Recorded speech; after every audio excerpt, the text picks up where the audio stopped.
Hey everybody, this is a real quick video. In case you have a JBL Boombox 1, the first generation of this wireless Bluetooth speaker, and you need to do a hard reset to the factory default settings on it.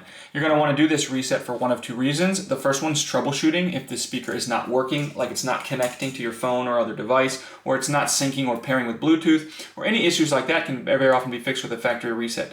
If you decide to just buy a new speaker, I'll go ahead and put a link in the description to a great speaker at a great price. But anyways, the other reason you might want to do this is if for whatever reason you just want to delete all of the pairing history off of it so that you can get it back to the factory defaults and set it up like it's brand new coming out of the box. We can go ahead and do that really easily. All we need to do is have the speaker turned on, and then we're going to come in and we are going to find this volume up button here and the play button here. We're going to press both of those buttons simultaneously with the speaker on for more than 3 seconds.